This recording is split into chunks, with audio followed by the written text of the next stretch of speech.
So let's start off with Jess, and just tell us who you are and what you do. Yeah, hello everybody. My name is Jess.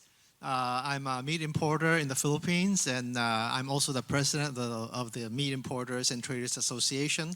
I got into the meat business in sort of like 1988, 89. At that time, we weren't allowed to import meat. Only the processors could import meat.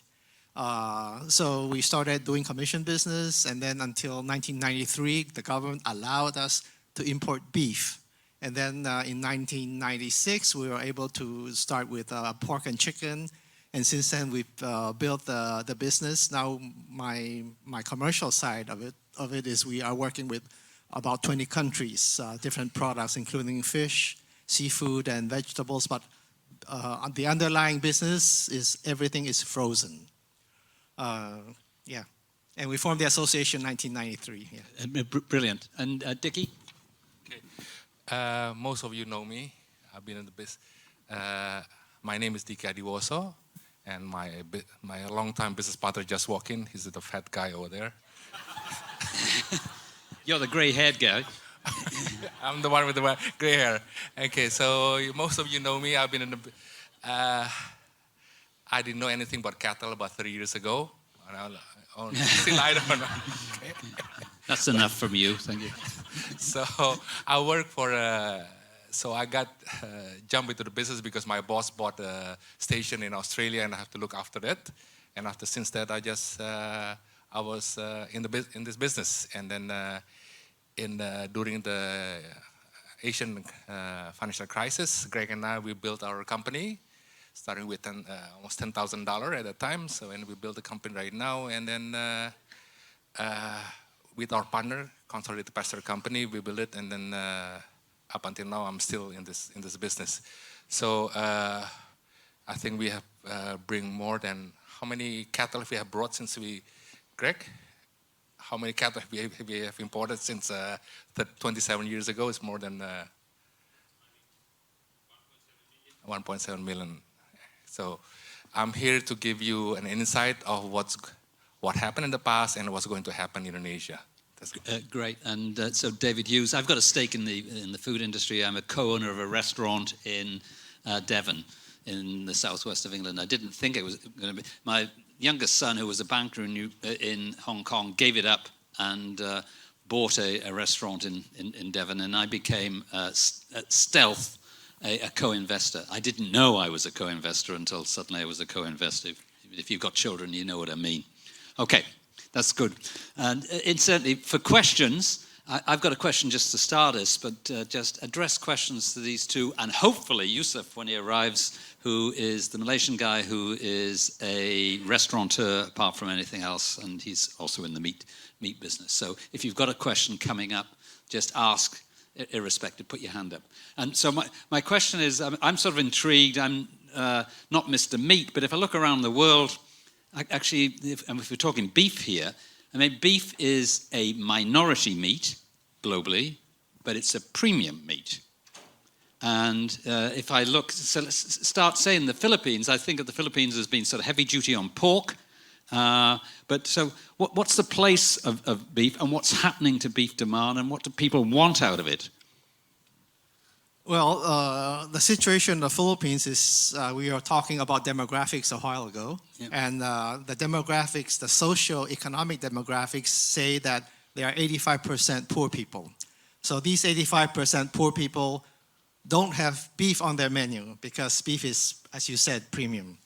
The issue about red meat in the Philippines is that, the issue about all sorts of food in the Philippines is about affordability and availability. It has to be affordable, it has to be available.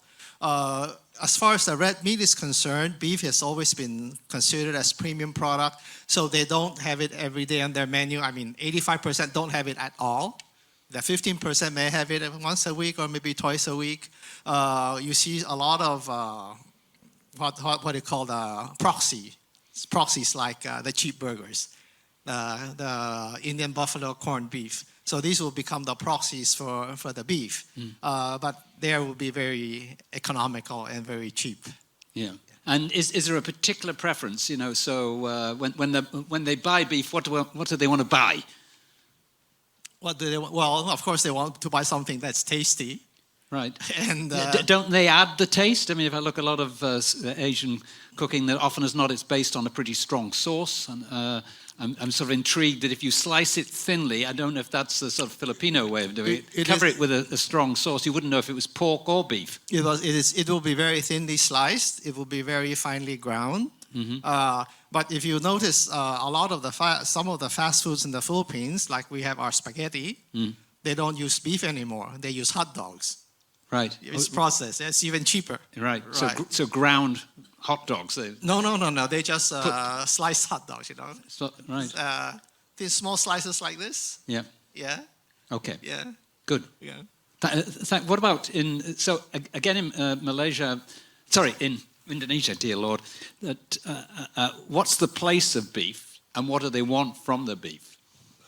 I think it's not much different from Philippines. But majority Indonesian are Muslim. Yeah. So and beef has always been a dishes of the festivity. Right. Because we don't have any refrigeration in the past. So if you see the menu, the beef menu in Indonesia is basically all those are associated with the festivities and so on like that. Only lately, then now it's become the refrigeration and so on. It's all more spread out in every day. So because if you have to kill a cattle in a village, it has to feed for the whole village. Right. But on a day-to-day, you kill a chicken or small animals on that one. Yeah. So the beef is basically that. But then the industry of the meatballs is the biggest things in Indonesia, the bakso. Yes. So that's the most of our beef is actually when we kill our cattle. When we kill, majority of it goes to that market. Right. So, I mean, there's a sort of interesting contrast if you think of in countries where the large slabs of meat, like North America, or much of Europe, and certainly Australia and New Zealand, where issues like tenderness becomes a big issue. It's less of an issue, I assume, in your markets if they're grinding it or slicing it very thinly. No, I mean, like example is the West Sumatran famous rendang. Yeah. Basically, you cook over for 36 hours. Yes, right. Some small fires like that. It's basically the meat has become medium of absorbing all the spices. In that's its job. That's the job. And you can have the meat for about a week, recook it again. Right. That's it. And the education of a new Western dishes of a red meat is only in the last 20, 30 years that's become very popular in Indonesia. Yeah. Whereas it was slightly different in the Philippines or not? Well, the Philippines, you have, I mentioned the demographics, so you have 85% who are poor, who cannot eat beef, and then you have the 15% who get beef occasionally, but then you've got the very top, and they like good beef. Yeah. They like good meat, except that the Philippines has been in the American orbit for 100 years. Yeah. So our taste profile, our palate are very attuned Yeah. to the American beef, so they prefer American beef. That is the de facto standard in the market. Right. So apart from the really top end, that actually in both countries, beef is an aspirational meat. That if you're relatively poor, it's as I was mentioning, it's chicken. Good afternoon. Pleased you could make it. Be with you in a moment. So it's an aspirational meat. And why do I say that? Just so you can see that. Because if it's aspirational, it would be economics related. That I can see demand being strong if the economy is strong. But if there's an issue, if economic growth in either country sort of slows, then poorer families have to take decisions about what they can afford. And does that threaten beef because it's the sort of higher price? Because I assume it is higher price.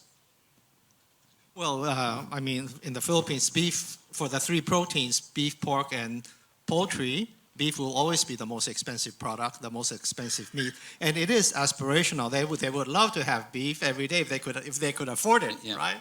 Yeah. But they can't afford it, and that's the reality. Right. And Well, I like to look at almost like the automotive industry, like the Toyota.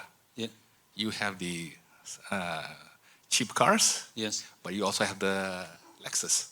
Right. So that actually Indonesia, I mean, if you look at it, it's the top market are there. Out of 280 million people, if you only say about 5%, it's just as much as big as the market of Indonesia. Yeah. For the top class, I mean, the one who likes to have this only 4 kilos of the cattle, or the tenderloin, strip loin, and all the prime cuts, and the balance will feed for the rest of the population. So, right. But concentration of the population is also very important. That you have to look at, like in Java and Sumatra, the beef consumption is also because of the economic growth. It has skyrocketed in the last few years. Sure. I remember somebody mentioned what beef consumption per capita was in Indonesia. 1.1 or something like that, almost about 3. And I was reminded, I was talking at a big beef event in Rockhampton a couple of years ago, and the speaker after me was an Indonesian guy, and somebody asked him, what's per capita consumption of beef in Indonesia? He said, about the same as what we had last night, which sort of put it into context. However, thank you, that used to come back to you. Just tell the audience who you are and what you do. John? Yes. Okay. My name is Yusof. Basically, I've got a restaurant called Butcher Carey in Kuala Lumpur. My business is about buying good Aussie beef, good American beef, good Kiwi beef, and using it in my own restaurant and also distributing to all the high-end restaurants and hotels in Malaysia. So I've been doing this the last 15 years. Okay. Before that, I was in the livestock industry. So I've done both ends of it. I've worked in feedlots. I used to work in the Malaysia's largest feedlot, where we used to buy a lot of cattle from Australia. And now I'm doing the other end of it. So this is what I do. Okay, good. And I asked these guys about, what's the place of beef in meat consumption in Malaysia. And we had this conversation earlier that actually Malaysians have high meat consumption for a sort of upper emerging country, but it's largely poultry and fish. And so, where does beef sit? I mean, apart from being clearly advantageous because it's mainly a Muslim country. Yeah, with the population that's growing on a yearly basis, I think we've got 25 million, and 60% are Malays. In Malaysia, Malays are automatically Muslims. So 60% of our population is beef eaters, basically. As you know, I was in this same conference 3 years ago when I was invited to talk about Indian buffalo meat and what it will affect Australia. And Indian buffalo meat is still there. It's growing on a yearly basis. Everybody's eating more beef. But of course, the amount of Aussie box beef that I deal with has increased over the years. But surprisingly, let's take 2003. Malaysia's import of live animals was about 40,000 heads. 2003, 16 years ago. Last year was only about 30,000 heads live. Okay, we've eaten more beef, but less live animals going across. Right. But box beef is going across. And I deal with only chill Aussie beef. Mm-hmm. And the demand for that has grown bigger and bigger. Right. Yeah. And so you're in the food service end, the restaurant end. But I mean, it's a question to all three. If you look back over the last 10 years, for example, how has modern retailing progressed with regard to the retailing of meat? So I guess the question is, what sort of market share would the supermarkets in Philippines, in Indonesia, and in Malaysia have relative to 10 years ago? And so to what extent has the wet market managed to maintain its position or its status in your country? Perhaps we can start with the Philippines. Well, as far as red meat is concerned, in the Philippines, you hardly see beef in the wet market anymore because it's been priced out. The market can't afford it. You still see some beef in the supermarkets, in modern retail, but the people who are doing the live animals, the live cattle, I think they struggle with the carcass balance. Yeah. So and then the modern retail, they want a very high premium. They want a very high markup or a very high margin. So this in turn pushes the price up, and then it becomes more and more unaffordable. Right. So it's a struggle for red meat, the normal meat for everyday consumption. But if you're talking about the high quality, the steaks, I mean, that's another market. That's a premium market. Sure, that's right at the top end. Indonesia? Yes, I can say that the retail is growing in Indonesia, but as anywhere in the world, I mean, the shop, face-to-face shop, it has to become much more different nowadays. I mean, there are a lot of supermarket which are growing so fast, consolidating it, and a lot of supermarket closing down in Indonesia. Right. But as far as the meat outlet, yes, they are modernizing it. But again, those are for the premium. Mm-hmm. As far 80% of the population are still buying at the wet market. In the wet market. Yeah. I mean, the one you see is actually like what you were saying, like the growing of the New York cities. Yes. Okay? Yeah. They are there. I mean, in Jakarta is growing as fast as New York City. But again, if you go into like in Sumatra and all other areas, still the wet market is still, they still want to have the wet market. Yeah. One of the things, like our advantage when we go to Sumatra is basically they want to have the wet market, and also for the halal issue of slaughter cattle. Right. The issue of halal is very, very strong in some areas. In Indonesia. Sure. And well, you have an extraordinary country. I don't know how many islands there are, but 13,000. 13,000, dear Lord. There we go. What about Malaysia in terms of you have a well-organized supermarket retail structure there. Do they sell much meat, or is the wet market of significance? Well, the wet market is perceived as, you've got money, you don't go to the wet market. No. You have money, you go to Tesco. You got more money, you go to cold storage. Mm-hmm. This kind of thing. Okay, yeah. You could be selling the same thing, yeah. But in general, if you're talking about going to the wet market, means you go in there to buy cheap meat or Indian buffalo meat. Mm-hmm. Okay, because everybody knows for a fact that whatever is hanging in the wet market is Indian buffalo meat. Okay, maybe they have two kilos of real meat from a carcass, or the rest of the 30 kilos is from Indian buffalo meat.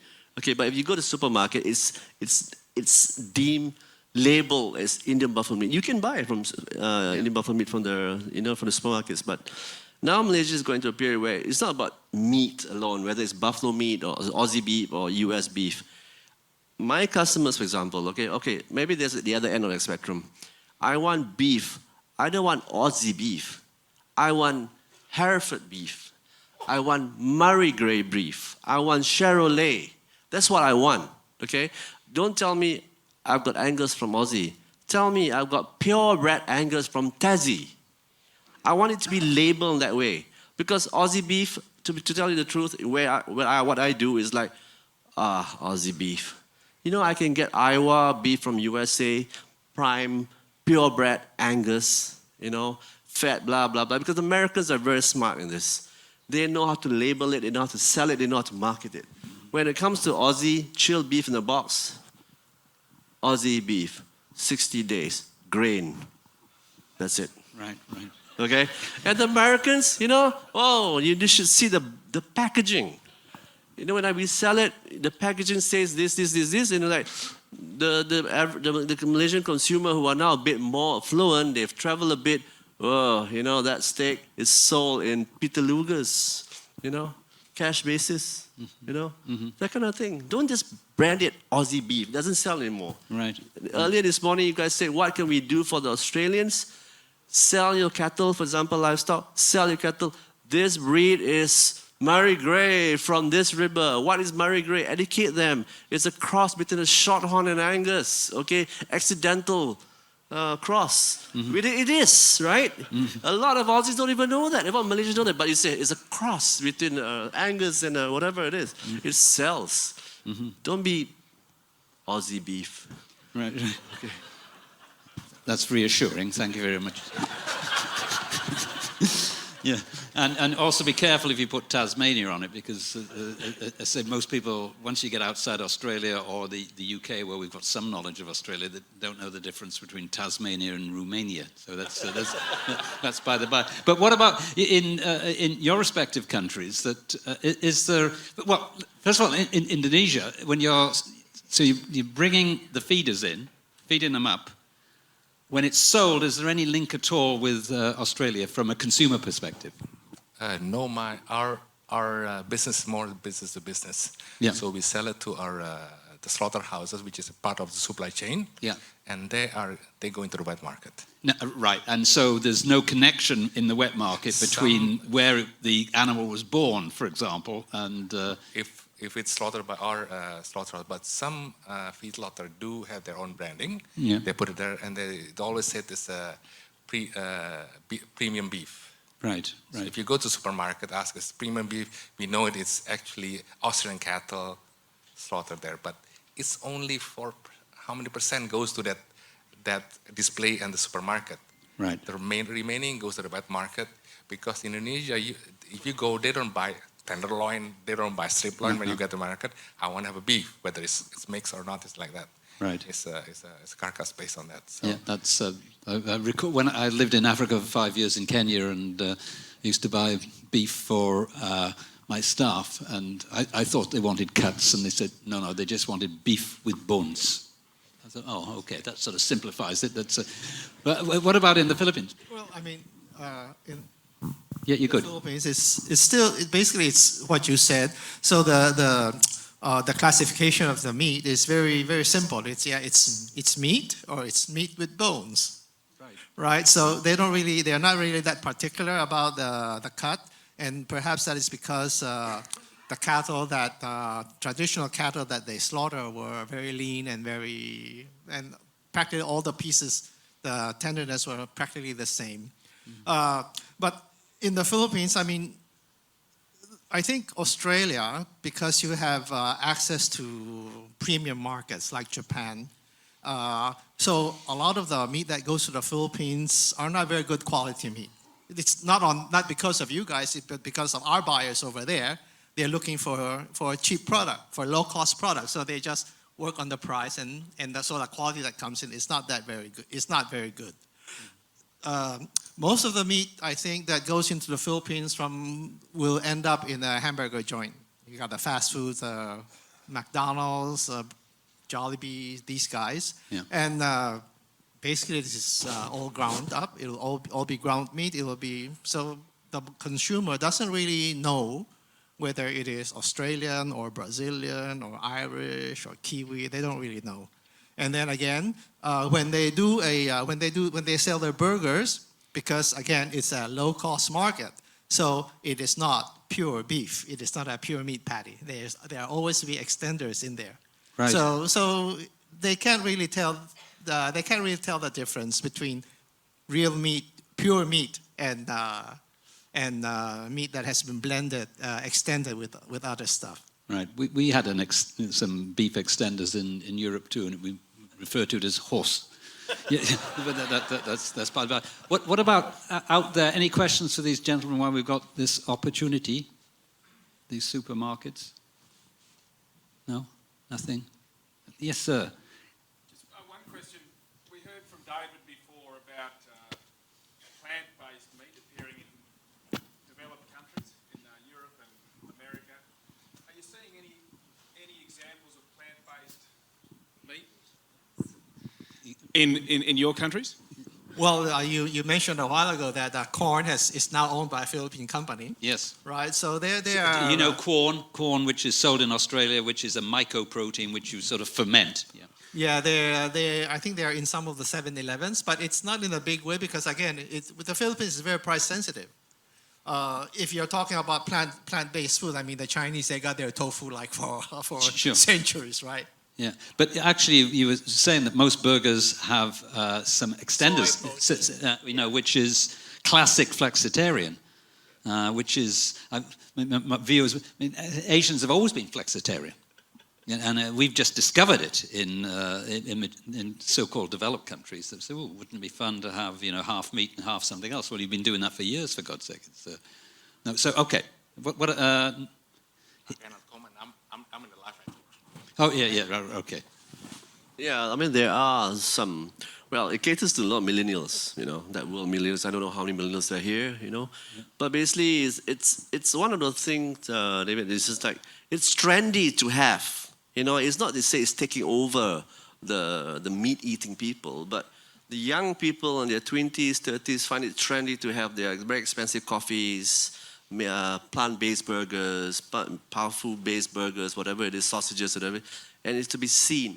I think it's a lifestyle, and a lifestyle which it'll be around for a while, because they can afford it. It's expensive. Yeah, it's small. It's small, yes, But actually, we were talking before that it's sort of intriguing, like 10, 15 years ago, if there was something happening in Manhattan, a food trend, it might sort of trickle somewhere else over the next 10 years. And now with social media, it's sort of wham! And it just, again, for a certain proportion, they want to be up there for lifestyle reasons, holding hands with the Manhattanites or the Londoners or what have you. So food trends are just converging at an astonishing rate. So, and it's really important, therefore, to keep in touch with what's happening in food trends, both in Asia, food trends, and in the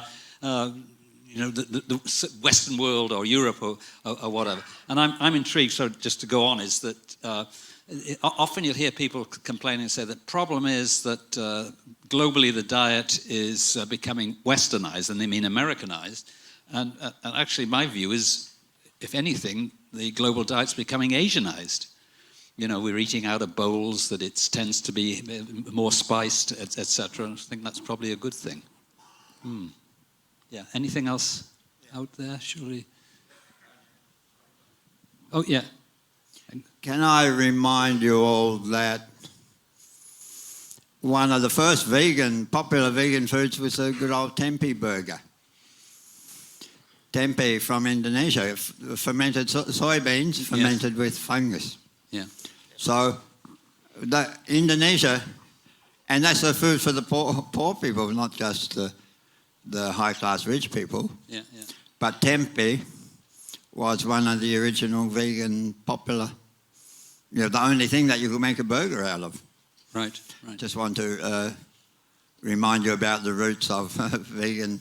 Well, exactly. Meat but substitutes, also, is it seitan from China was the same? But that was sort of wheat-based, but it sort of it mimicked meat, if you will.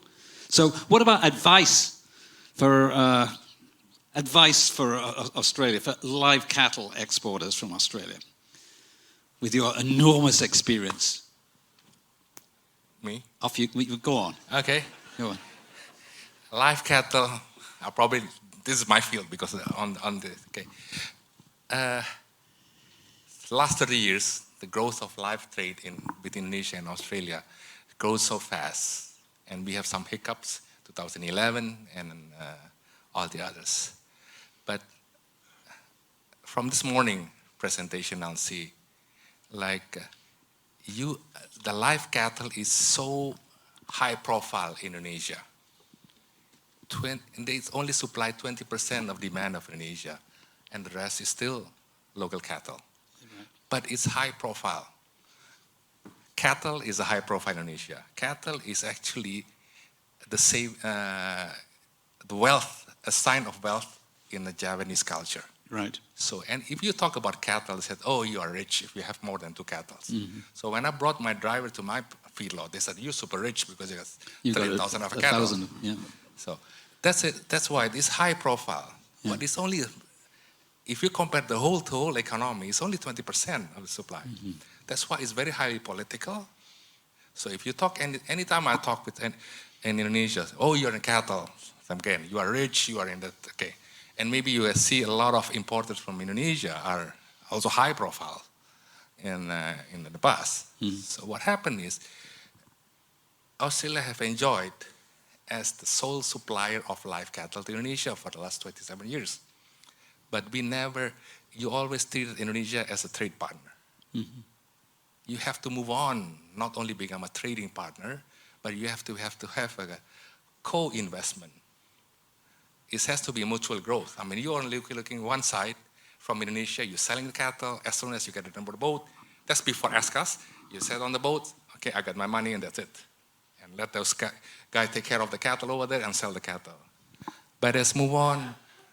Few people from Australia invested in Indonesia, and they put their feet wet in the market, and they try to understand. That's what I developed with my partner in Indonesia.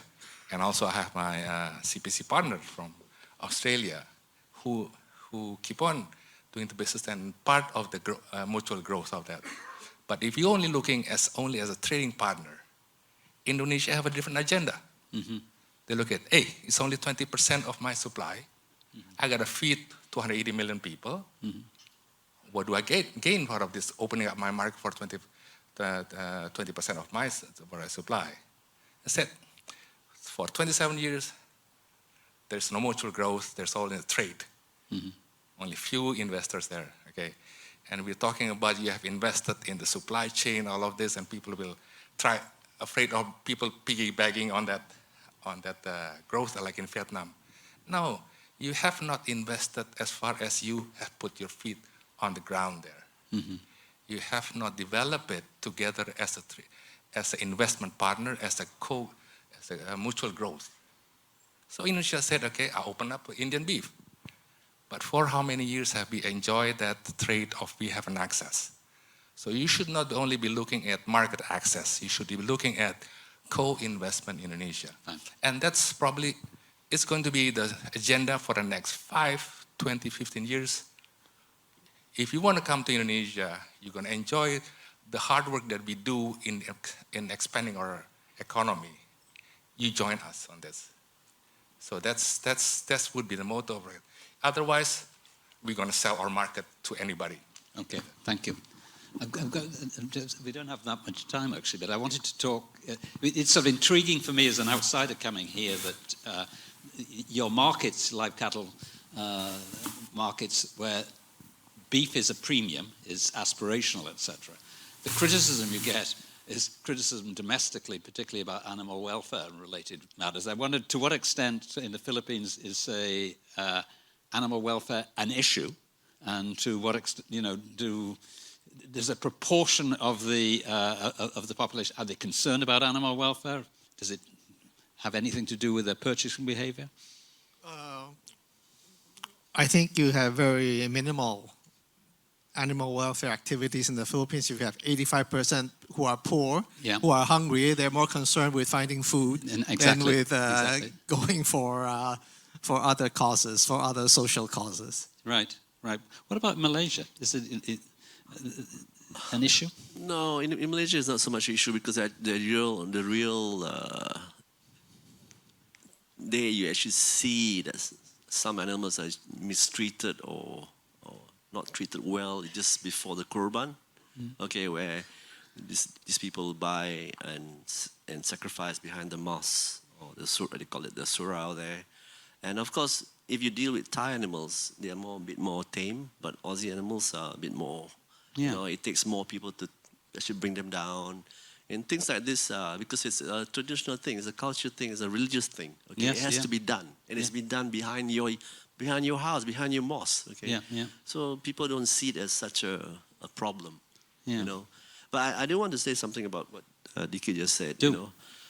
It comes to livestock in Indonesia. I truly understand what he's saying. I see that Steve Ellison is there, and I've worked with him in the farm, and I've known him a long time. Basically, Steve Ellison was my mentor. He taught me how to even treat an animal. But I've seen this. In Malaysia, there's been feedlots, farms in the last 20 years, that come and go. All bought the animals from Australia.